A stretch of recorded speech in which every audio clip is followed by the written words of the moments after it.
అంతా నా మేలుకే. అందరూ కూడా చేతులు పైకి తారించేద్దాం. ఆరాధన యేసుకే. అందరూ కూడా దేవుని అడగండి. అంతా నా మంచికే, తన చిత్తమునకు తల వంచితే. ఆరాధనాపను స్తుతించుట మానను. అందరూ సక్రియంగా చప్పలు కొడతాం, సంతోషంగా చప్పలు కొడుతూ దేవుని ఆరాధించేద్దాం. స్తోత్రం స్తోత్రం స్తోత్రం. ఘనమైన నామానికి, మీ ఉన్నతమైన నామానికి వేల కొలది వందనములు స్తోత్రం చెల్లించుకుంటూ మా కొద్ది స్తుతి ఆరాధన మా రక్షకుడు విమోచకుడైన యేసుక్రీస్తు వారి నామంలో మిక్కిలితో సమర్పించుకుంటున్నాం మా ప్రియ పరలోక తండ్రి. ఆమేన్. దయచేసి అందరం కూర్చుందాం. సమయంలో వాక్యమునకై సమయము. ఈ దినము వాక్య పరిచర్య కొరకై ఏర్పాటు చేయబడిన వారు the fruit of the united Telugu church brother Job Nathaniel Kappala వారిని వచ్చి దేవుని యొక్క వాక్యాన్ని బోధించవలసిందిగా ప్రేమతో ఆహ్వానిస్తూ వారికి సమయాన్ని అందజేస్తున్నాను.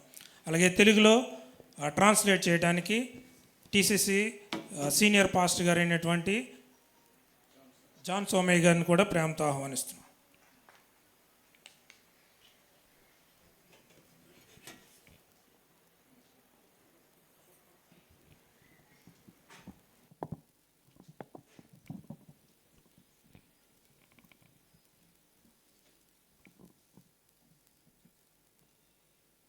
Praise the Lord. Praise the Lord. I greet you all in the name of our Lord and Savior Jesus Christ. ప్రభు అయిన యేసుక్రీస్తు పరిశుద్ధ నామం పేరిట మీకందరికీ శుభములు తెలియజేస్తున్నాను. This is the Lord's day. ఇది మన ప్రభువు ఏర్పాటు చేసిన దినము. So we look at him and honor him in everything we do. ఏది చేసినప్పటికీ ఆయన మహిమార్థమై మనము చేస్తుంటున్నాం. We focus on the work and Lord of our Lord and Savior Jesus Christ today. యేసుక్రీస్తు ప్రభువును గురించిన కొన్ని సత్యాలు జ్ఞాపకం చేసుకోవాలని కోరుచుంటున్నాం. Today's focus portion is going to be an overview of servant songs in Isaiah. యెషయా గ్రంథములో మరి సేవకుల గురించిన పాటలు అనే అంశాన్ని మనము ధ్యానించనయ్యున్నాం. These 4 songs have a theme called Servant of the Lord. ఈ 4 పాటలు వ్రాయబడిన వాటికి ఒక ముఖ్య అంశము దేవుని యొక్క సేవకులు అని. This servant of the Lord is none other than Jesus Christ. ఈ యొక్క దేవుని సేవకులన్న మాట యేసుక్రీస్తు ప్రభువే. He is a hope for a broken world. ఆయన ఒక్కడే ప్రస్తుతం విరిగినటువంటి లోకానికి ఒక నిరీక్షణ. There are just a brief overview on the book of Isaiah. Isaiah has 66 books, 66 chapters. యెషయా గ్రంథములో 66 అధ్యాయాలు మనకు తెలుసు. It is like a mini Bible. First 39 focus on judgment, last 27 focus on hope.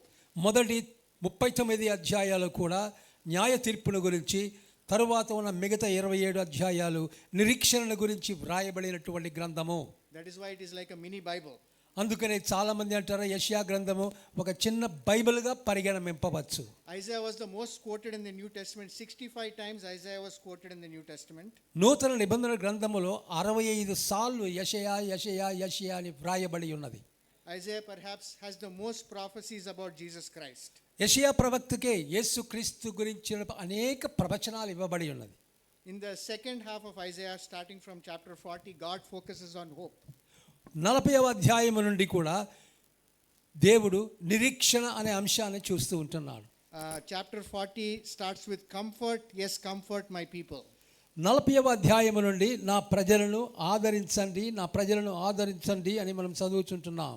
If you look at Isaiah 41 verses 28 and 29, 41వ అధ్యాయము 28, 29 వచనాలు తీసిన వారు చదవచ్చు.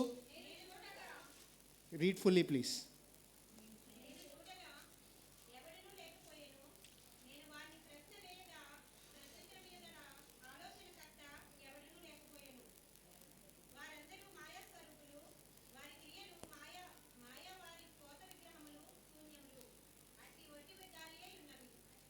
Yeah, the Lord was looking for someone who can provide hope to the world, but there is no one. ఇక్కడ చూడగా ఎవడనూ లేకపోయెను, నేను వారిని ప్రశ్న వేయగా ప్రత్యుత్తరం వేయగల ఆలోచనగత ఎవడనూ లేకపోయెను అని వ్రాయబడి ఉన్నది. So this gives us the context of Isaiah 42, which is the first of the servant songs. కాబట్టి ఈ 42వ అధ్యాయము ఒక కీర్తన పూర్వకముగా వ్రాయబడి ఉన్నది. దాని యొక్క అంశాన్ని ఈ వచనాల్లో గమనించగలం. So God is going to to show us who his servant is. దేవుడే తన కుమారుడైన యేసుక్రీస్తు ఎవరు అని ఇక్కడ వివరిస్తున్నాడు. Can somebody read Isaiah 42 verses 1 through 9? We'll go through the first song. మొదటి కీర్తనగా 42వ అధ్యాయము మొదటి 9 వచనాలు నిదానంగా ఒకరు చదవండి. నేను ఆడుకున్న నా సేవకుడు, నేను ఏర్పరచుకున్న వాడు నా ప్రాణమునకు ప్రియుడు. అతని యందు నా ఆత్మను ఉంచి ఉన్నాను. అతడు అన్యజనులకు న్యాయము కనుపరచును. అతడు కేకలు వేయుడు, అరువడు. తన కంఠస్వరము వీధిలో వినబడనీయడు. నలిగిన రెల్లును అతడు విరువడు. మకమకలాడుచున్న జనపనార పత్తిని ఆర్పడు. అతడు సత్యమును అనుసరించి న్యాయము కనుపరచును.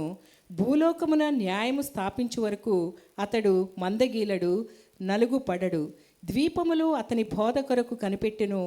ఆకాశములను సృజించి వాటిని విశాలపరిచి భూమిని అందులో పుట్టిన సమస్తమును పరిచి దాని మీదనున్న జనులకు ప్రాణమును దానిలో నడుచు వారికి జీవాత్మను ఇచ్చుచున్న దేవుడైన యెహోవా ఈలాగు సెలవిచ్చుచున్నాడు.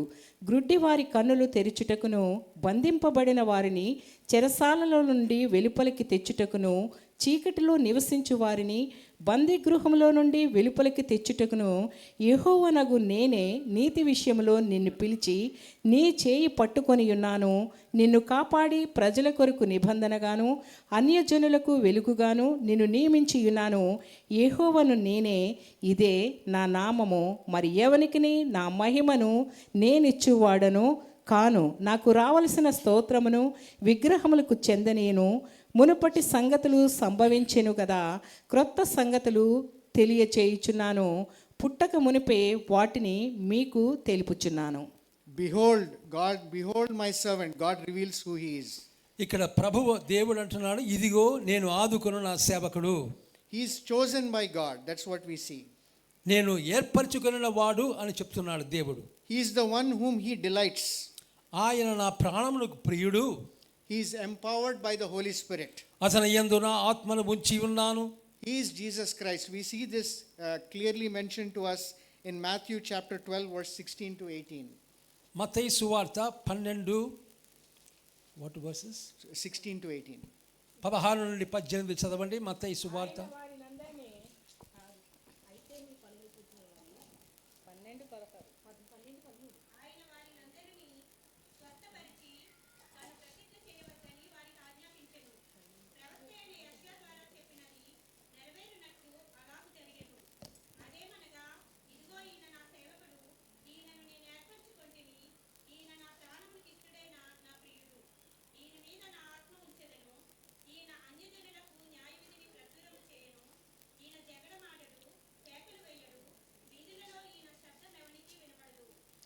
Thank you. So we see that God reveals who he is, and this is fulfilled in Jesus Christ. The servant of the Lord is Jesus Christ. ఏ విధముగా యెషయా గ్రంథములో వ్రాయబడిన మాటలన్నీ కూడా మరి నూతన నిబంధన మత్తయి సువార్తలో నెరవేర్చబడి ఉన్నదో గమనిస్తున్నాం. We saw who he is in this first portion. We'll see what he will do. ఆయన ఏమై ఉన్నాడు, ఏ కార్యాలు చేస్తున్నాడు అన్న సంఘటనలు వ్రాయబడి ఉన్నది. What he will do, it says here, he will bring forth justice. న్యాయాన్ని సమకూర్చినటువంటి వాడు యేసుక్రీస్తు ప్రభువు. Bringing justice was the primary function of the king in those days. ప్రతి రాజు ప్రతి రాజ్యములో న్యాయాన్ని చేకూర్చటమే వారి గొప్ప పని. But then no king of Israel ever brought true justice. అయితే యథార్థముగా ఏ రాజు కూడా ఇశ్రాయేలుల మధ్య సమాధానము ఆ యొక్క న్యాయమును చేకూర్చలేదు. Servant of the Lord will bring justice, and servant of the Lord will open the eyes of the blind. కేవలము దేవుని సేవకుడు మాత్రమే ఆ యొక్క సమాధానము ఆ యొక్క నీతిని జరిగించినటువంటి వాడే, వారి కళ్ళను తెరచినటువంటి వాడు. The people in those days were spiritually blinded. ఆ రోజుల్లో మనుష్యులు ఆత్మీయముగా అంధులైన వారు. Jesus came, the servant of the Lord came to open their eyes. యేసుక్రీస్తు ప్రభు వచ్చి వారి కళ్ళను తెరవడానికి వచ్చారు. He came, the servant of the Lord came to bring people out of the darkness. చీకటిలో నుంచి వారిని బయటికి తీసుకుని రావడానికి ప్రభు వచ్చారు. The people have been living in darkness and in sin. ఆ రోజుల్లో వారు పాపములోను అంధకారములోను జీవించారు ఆ ప్రజలు. Servant will not just bring light to Israel, but also to all Gentiles. ప్రియులారా, కేవలం ఇశ్రాయేలులకు మాత్రమే ఆయన వెలుగు కాదు కానీ ప్రజలకందరికీ ఆయన వెలుగు చూపించారు.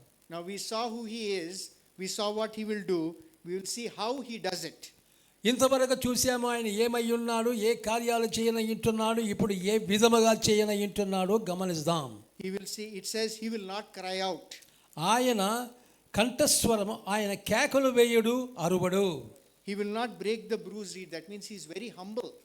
తన కంఠస్వరము వీధిలో వినబడనయ్యాడు, ఎందుకనగా ఆయన దీనత్వము కలిగినటువంటి దేవుడు. Servant of the Lord, he is actually the most powerful person. All the world was created through him. ప్రపంచమంతా కూడా క్రీస్తు ప్రభు ద్వారా సృష్టించబడినప్పటికీ తన్ను తాను తగ్గించుకొని కేకలు వేయకుండా, అరవకుండా, కంఠస్వరము వీధిలో వినబడకుండా చేశారు. This is different than all the other kings that Israel has ever seen. Israel దేశంలో పరిపాలించిన మిగతా రాజులతో కానీ వారు పోలి చూచినట్లయితే ఎవడు కూడా ఈ విధముగా లేడు. This is the servant of the Lord. He is humble. He serves in humility. ఇదే దేవుని యొక్క విధేయత కలిగినటువంటి సేవకుడు. He will not fail. ఎప్పుడు కూడా తప్పిపోడు. He is faithful to the end. చివరి వరకు విశ్వాస్యతతో నడిపించినటువంటి వాడు. He will finish despite the opposition set by Satan. సాతాను మరి అన్ని రకాల విధముగా ప్రయత్నించినప్పటికీ వాటిని విరుగగొట్టువాడు ప్రభు. So in this first portion we see that this is the chosen servant. ఈ యొక్క అధ్యాయంలోని మొదటి వచనాల్లో ఆయన ఏర్పరచుకొనినటువంటి ప్రియుడు. We see that he is spirit empowered. ఆయన ఆత్మ చేత నింపబడినటువంటి వాడు. We see that he does his mission in humility. ఈ యొక్క పరిచర్యను ఎంతో దీనత్వంతో కొనసాగించువాడు. And then we see his mission is to bring justice and to open the eyes of the blind. అంధకారంలో ఉన్న వారిని వెలుగులోనికి నడిపించడానికి, గుడ్డితనము నుంచి చూడడానికి వారిని నడిపించినటువంటి దేవుడు మన ప్రభు. So we can reflect what can we learn from this servant of the Lord in this portion. మరి ఈ దినమందు ఈ యేసుక్రీస్తు ప్రభుని గురించి మనం నేర్చుకోవాల్సిన పాఠాలు ఏమిటి? God has given us a ministry and we need to accomplish it in the same humility and gentleness like how Jesus Christ did his mission on this earth. యేసుక్రీస్తు ప్రభు ఈ లోకంలో ఏ విధముగా పరిచర్య చేశాడో అదే విధముగా ప్రభు నీకు నాకు అనుగ్రహించిన పరిచర్యను కూడా క్రీస్తు వలె కొనసాగించాలి. Yes. Let's go to the next servant song, which is Isaiah 49 verses 1 through 6. Can someone please read it?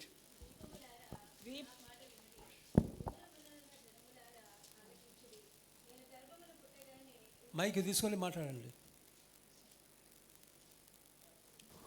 Mic ఉన్నవారు చదవండి. ద్వీపములారా నా మాట వినుడి, దూరముననున్న జనములారా ఆలకించుడి. నేను గర్భమున పుట్టగానే యెహోవా నన్ను పిలిచెను, తల్లి నన్ను ఒడిలో పెట్టుకునేది మొదలుకొని ఆయన నా నామము జ్ఞాపకము చేసుకునెను. నా నోరు వాడిగల ఖడ్గముగా ఆయన చేసి ఉన్నాడు, తన చేతి నీడలో నన్ను దాచి ఉన్నాడు. నన్ను మెరుగుపెట్టిన అంబుగా చేసి తన అంబుల పొదలో మూసిపెట్టి ఉన్నాడు. ఇశ్రాయేలు, నీవు నా సేవకుడవు, నీలో నన్ను మహిమపరుచుకునేదను అని ఆయన నాతో చెప్పెను. అయినను వ్యర్థముగా నేను కష్టపడితిని, ఫలమేమీ లేకుండా నా బలమును వృధాగా వ్యయపరిచి ఉన్నాననుకుంటుని. నాకు న్యాయకర్త యెహోవాయే, నా బహుమానము నా దేవుని యొద్దనే ఉన్నది. యెహోవా దృష్టికి నేను ఘనుడనైతిని, నా దేవుడు నాకు బలమాయను. కాగా తన సేవకుడినై ఉండి తన యొద్దకు యాకోబును తిరిగి రప్పించుటకు, ఇశ్రాయేలు ఆయన యొద్దకు సమకూర్చబడుటకు నన్ను గర్భమున పుట్టించిన యెహోవా ఇలాగు సెలవిచ్చుచున్నాడు. నువ్వు యాకోబు గోత్రపు వారిని ఉద్ధరించినట్లును, ఇశ్రాయేలులో తప్పింపబడిన వారిని రప్పించినట్లును నా సేవకుడివై ఉండుట ఎంతో స్వల్ప విషయము. బుద్ధిగంతముల వరకు నీవు నేను కలిగచేయు రక్షణకు సాధనమగుటకై అన్యజనులకు వెలుగై ఉండినట్లు నిన్ను నియమించి ఉన్నాను. చాలు చాలు. So we saw the chosen servant, now we saw the calling of the servant. ఇందాక మనము ఏ యొక్క ప్రభువును ఆయన ఏర్పాటు చేసుకొని ఉంటున్నాడో ఈ సమయమందు ప్రభు యొక్క పిలుపుని గురించి ధ్యానిస్తున్నాం. He is called from the mother's womb. గర్భమన తల్లి నన్ను ఒడిలో పెట్టుకున్నది మొదలుకొని అని చెప్తుంటున్నాడు. Servant of the Lord Jesus Christ coming to the world was a divine plan. మనకందరికీ తెలుసు క్రీస్తు ప్రభు ఈ లోకానికి దైవానుసారముగా ఈ లోకములో జన్మించారు. The timing of when, where, who the parents, if all is perfectly timed. ప్రియులారా, ఆయన ఎక్కడ జన్మించాలా, ఎవరికి జన్మించాలా, ఏ ఊరిలో జన్మించాలా అన్నది కూడా ముందుకొని ఏర్పాటు చేయబడినది. In Galatians it is written at the perfect time Jesus Christ came into the world. గలతీ పత్రికలో పరిపూర్ణమైనప్పుడు, కాలము పరిపూర్ణమైనప్పుడు ప్రభు ఈ లోకానికి వచ్చారు. We see who the servant of the Lord is. We see that he is called, we see he is the word. ప్రియులారా, ఆయనే వాక్యము అని కూడా గుర్తెరుగుచుంటున్నాం. Here we also see in verse 3 that he is referred as Israel. Servant of the Lord is Israel. ఇశ్రాయేలు, నీవు నా సేవకుడు అని చెప్తుంటున్నాడు. That means servant of the Lord is Israel. That means Jesus is also Israel. యేసుక్రీస్తు ప్రభువు కూడా ఒక ఇశ్రాయేలీయుడు. It is because he alone is able to fulfill the purpose of Israel in his actions and his work. That is why he is also referred to as Israel, even though he is just one person. ఆయన మనుషుల ద్వారా, ఆయన క్రియల ద్వారా ఇశ్రాయేలుల మధ్య చేయవలసిన పరిచర్య ఆయన ఒక్కడై ఉన్నప్పటికీ కూడా ఇశ్రాయేలు అని పరిగణించబడుచున్నాడు. It is also shown here that he is hidden and revealed at the right time according to God's plan and desire and works. దేవుని యొక్క క్రమ ప్రకారము, దేవుని యొక్క చిత్త ప్రకారము కాలము పరిపూర్ణమైనప్పుడు ఆయన ఈ లోకములో పుట్టి ఉంటున్నాడు. Okay. Now let us see what does he do. ఇప్పుడు ఆయన ఏమి కార్యాలు చేస్తాడో గమనిద్దాం. He speaks the truth. ఆయన సత్యమని మాట్లాడతాడు. He speaks the good news of salvation. రక్షణ గురించినటువంటి సువార్తను తెలియజేస్తాడు. He is restoring back Jacob to God, or Israel back to God. ఆ ఇశ్రాయేలు జనము తప్పిపోయినప్పటికీ మరలా ప్రభు యొద్దకు నడిపించువాడు. He brings light to the Gentiles and the entire world. కేవలం ఇశ్రాయేలుకు మాత్రమే కాకుండా